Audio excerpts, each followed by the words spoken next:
Welcome aboard the magnificent Class 390 Pendolino, as we take to the rails on one of Britain's greatest railway journeys, travelling along the historic West Coast Main Line from London Euston to Crewe. Today, we're not just enjoying the view from the driver's cab, we're also exploring the fascinating history behind this remarkable railway. Every mile of this route tells a story, from the pioneering days of steam to today's high-speed electric railway.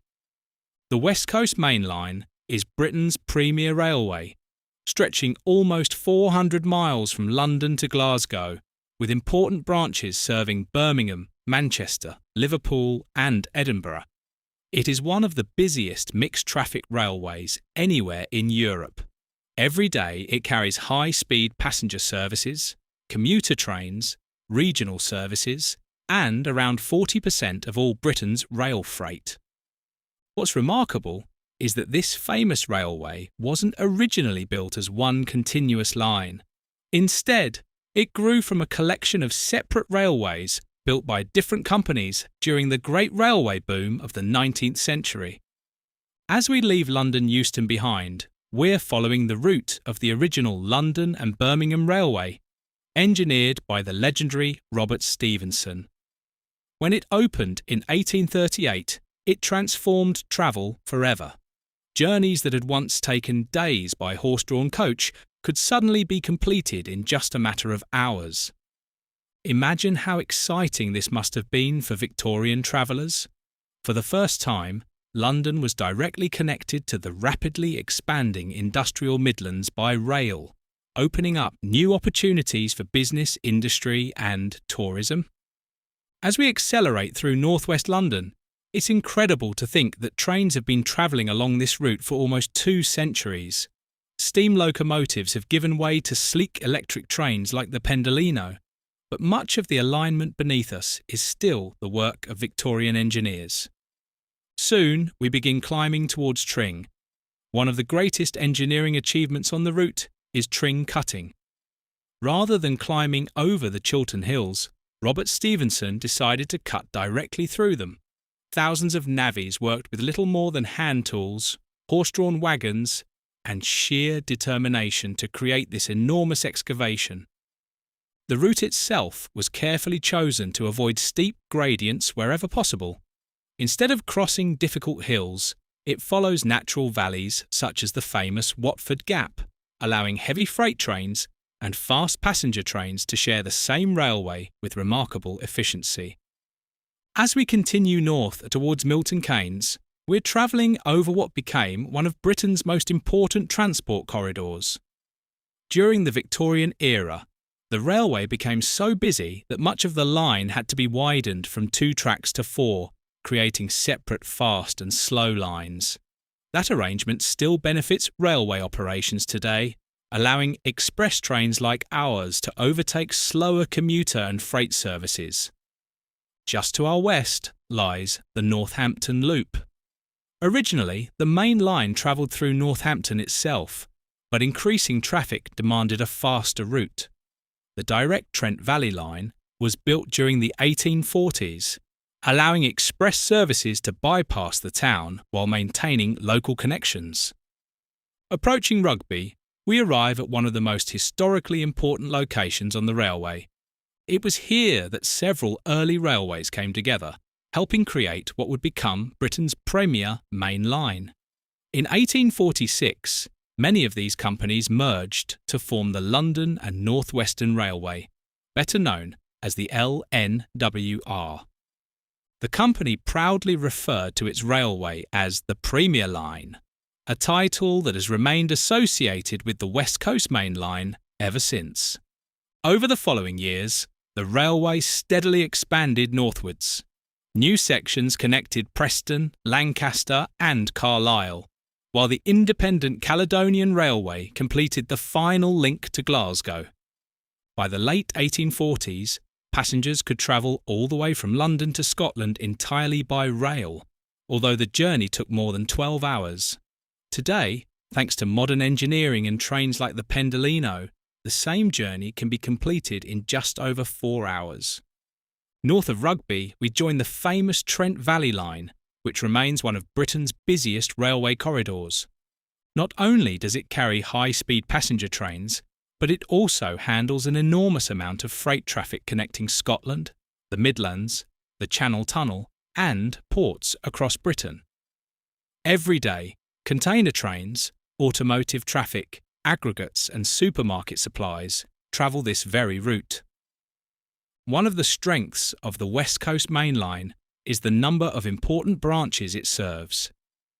Routes diverge towards Birmingham, Wolverhampton, Stoke-on-Trent, Manchester, Liverpool and, further north, Edinburgh. It truly is the backbone of Britain's railway network. As we approach Stafford, we're travelling through the railway history.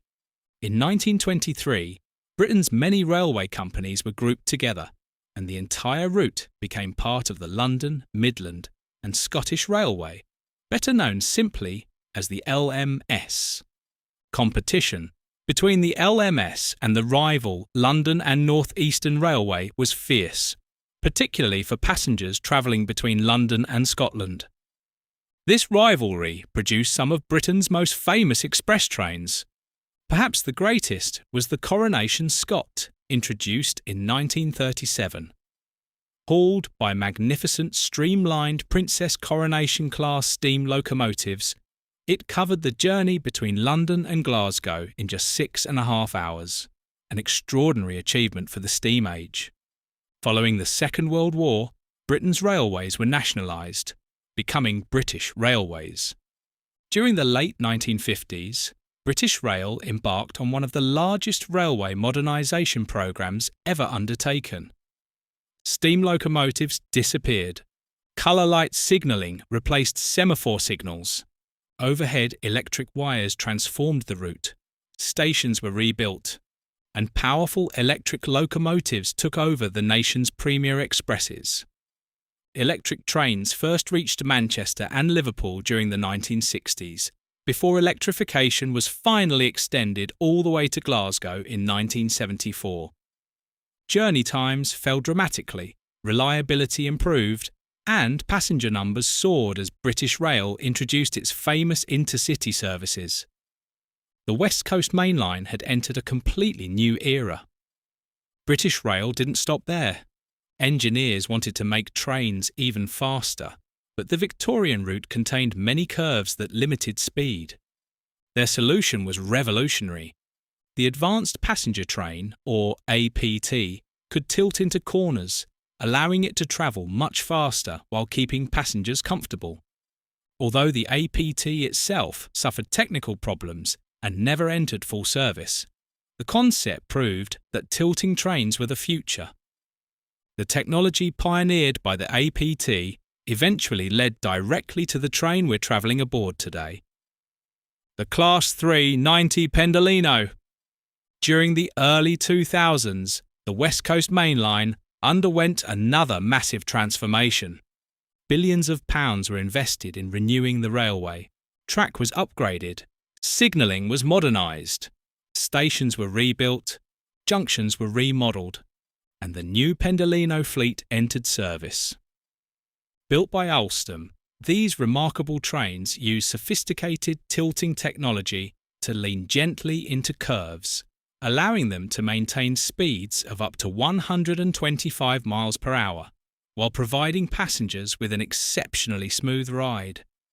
They've become one of the most recognisable trains anywhere in Britain and continue to provide the flagship services operated today by Avanti West Coast. As we approach Crewe, we arrive at one of Britain's most famous railway towns. Crewe owes its very existence to the railway. Established as a major railway works during the 19th century, it quickly grew into one of the world's most important railway centres. Even today, Crewe remains one of Britain's busiest railway junctions, with lines diverging towards Manchester, Liverpool, North Wales, Stoke-on-Trent and Scotland.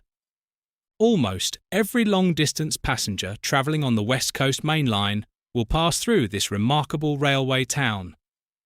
Nearly 200 years after construction first began, the West Coast Main Line remains Britain's premier railway. It combines pioneering Victorian engineering with cutting-edge modern technology, carrying millions of passengers every year while continuing to play a vital role in the nation's economy.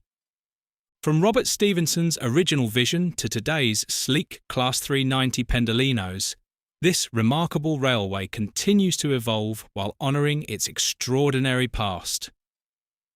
Thank you very much for joining me on this journey along the historic West Coast Main Line. I really hope you've enjoyed travelling aboard the Class 390 Pendolino while discovering the fascinating history behind one of Britain's greatest railways.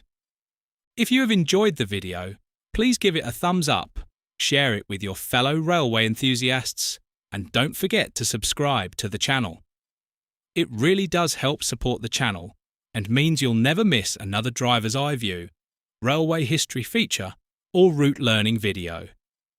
Thanks once again for watching, take care, and I'll see you on the next journey.